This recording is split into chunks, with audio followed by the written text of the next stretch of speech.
Why does my brain freeze under pressure when I actually want to say no? I was a transportation planner for the last 7 years. I quit my job. Curiosity plus drive equals to progress. There was a nuance that I was missing. Curiosity plus drive plus lack of fulfillment leads to unstable progress.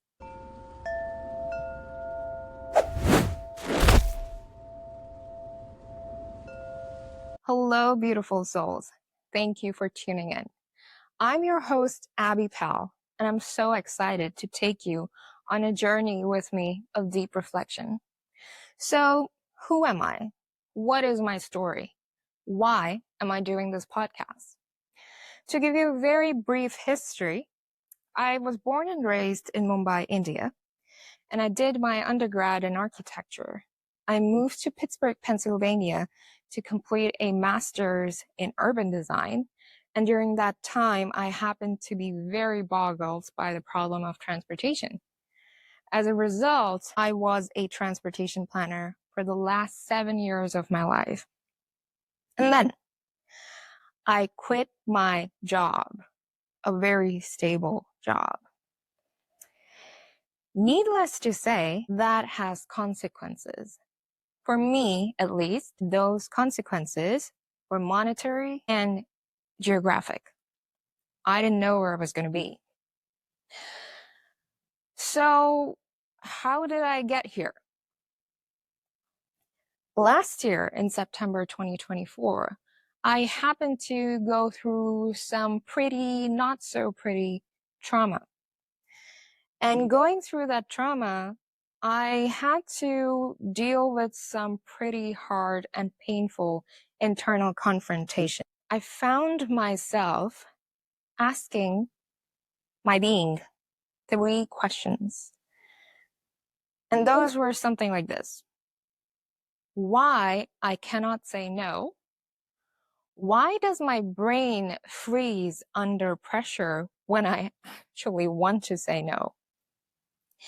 And why do I constantly gaslight myself to do something that I don't want to do when others want me to do it or think I should do it? These were pretty hard questions for me to answer for myself because it felt like most of my life I was exploring these questions and trying to find answers to them. Of course, these 3 questions felt like a slap on my face, considering what I was going through in the external world anyway. But answering these 3 questions led me to a lot of thinking. To put it straight, I basically found myself crying from October 2024 to January 2025. This is what internal confrontation does to you when you are away from yourself or disconnected from yourself and what you actually desire. As I was reflecting on my career as a transportation planner, I started to understand my journey of how I got there. It was curiosity. I realized curiosity plus drive equals to progress. This is a very true statement. But there was a nuance that I was missing. Curiosity plus drive plus lack of fulfillment leads to unstable progress. I had been missing fulfillment all my life, from my journey to being a kid to pursuing a career and planning. So what is fulfillment?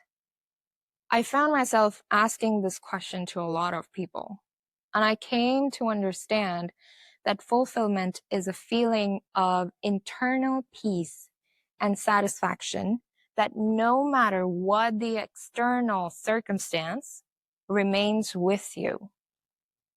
And this was a very important finding for me. It was no surprise why I was feeling so restless at work after my trauma, because those 3 questions led me to understand also that I'm not fulfilled, and the confrontation of it was a very hard thing to deal with. That leads me to the next question. How do we find fulfillment? It comes with satisfying your internal needs, desires, and wants.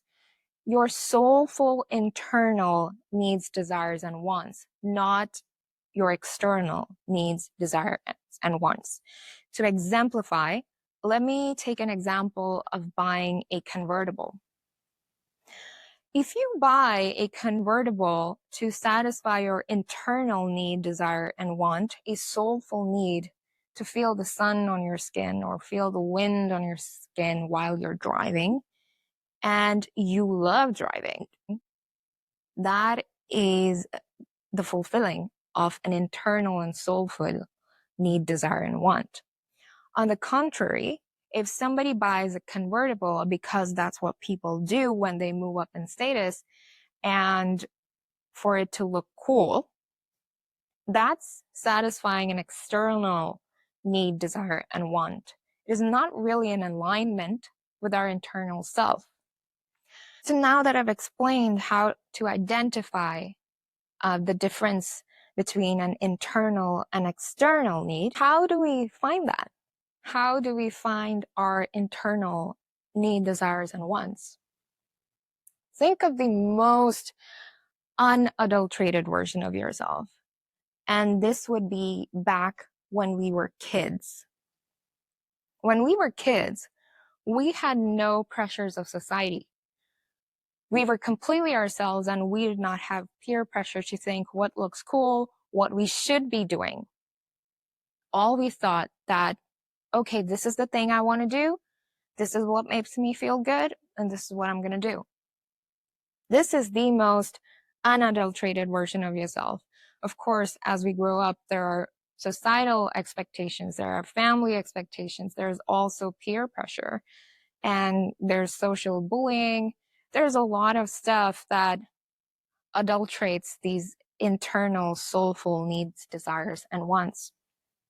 But understanding these needs, desires, and wants is a North Star when it comes to fulfillment. Coming to me, as a kid, I always wanted to help other underprivileged kids, and I wanted to sing. I come from humble beginnings such that my parents didn't make me realize the financial strain that they were going through sometimes, but I was privileged enough to have a good, stable economic upbringing. Seeing children on the streets who did not have the same broke my heart. I always knew deep down in my heart that I wanted to do something for kids. And growing up 32 years later, those things have always been on the back of my mind. I have always wanted to help kids, and I've always wanted to sing, and I'm still singing. Even after 32 years of my life, the intensity of those feelings have not gone down. And the funny thing is, I kept telling myself, okay, I'll do this when I grow up. The other slap on my face is 32 is an adult. I don't think there's much growing up to do after you're 32. So there's slap number 2 to myself. Coming back to when I was contemplating if I should quit my job or not, and going through that entire stress of making that decision, 3 things that happened after I experienced trauma in September led me to quit my job.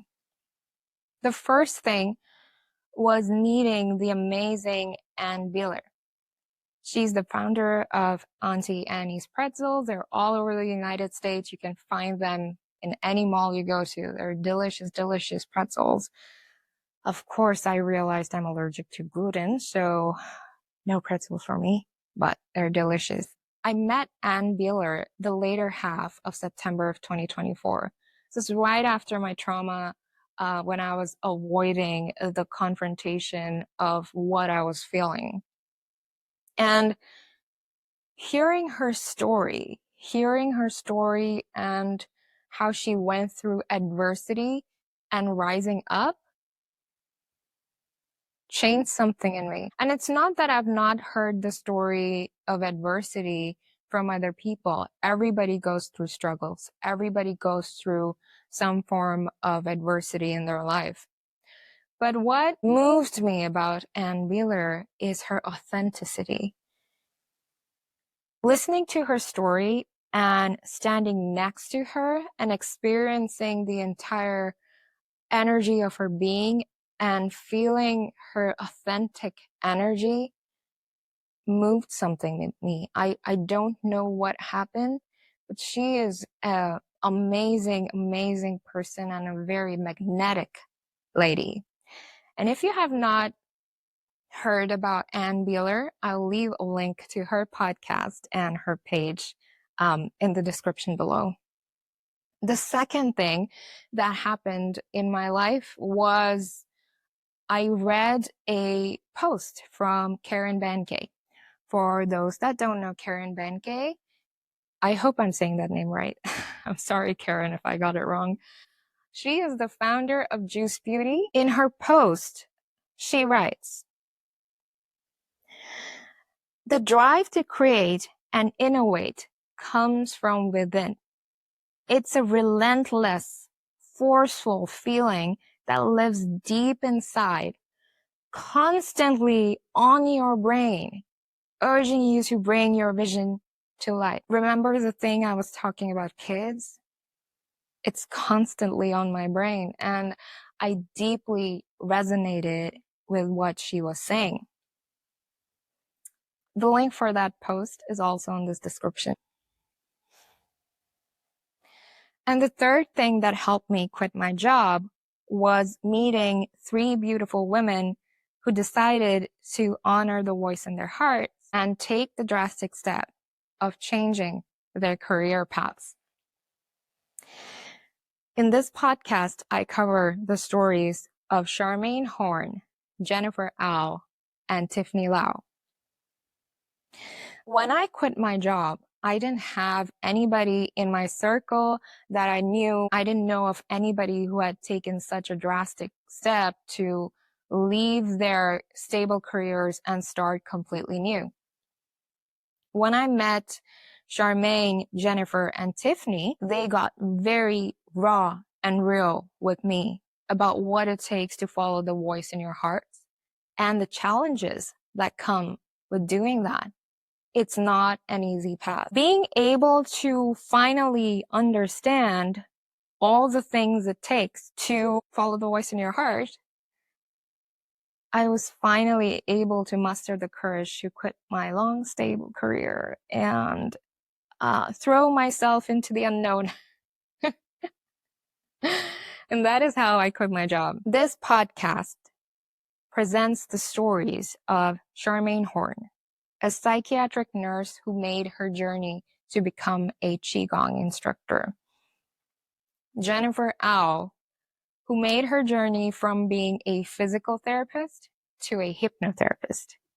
And Tiffany Lau, who made her journey from being a fast-paced IT consultant to a traditional Chinese medicine practitioner. On the last episode of this series of this podcast, I will also reveal and talk about a social issue of deep concern that no one actually really talks about.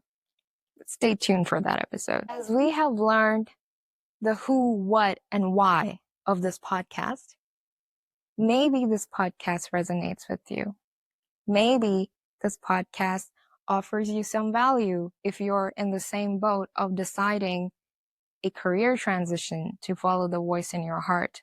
Maybe it offers some value if you're trying to understand what fulfillment looks like and what it actually takes. As we come to the close of this short introductory episode, I would like to thank each one of you for tuning in. And I hope you take the time to love and accept yourself every day, no matter where you are on this journey. I pray that you take a minute to slow down, honor yourself, and reflect how far you have come. God bless you and all my love. I'll see you next time. Take care.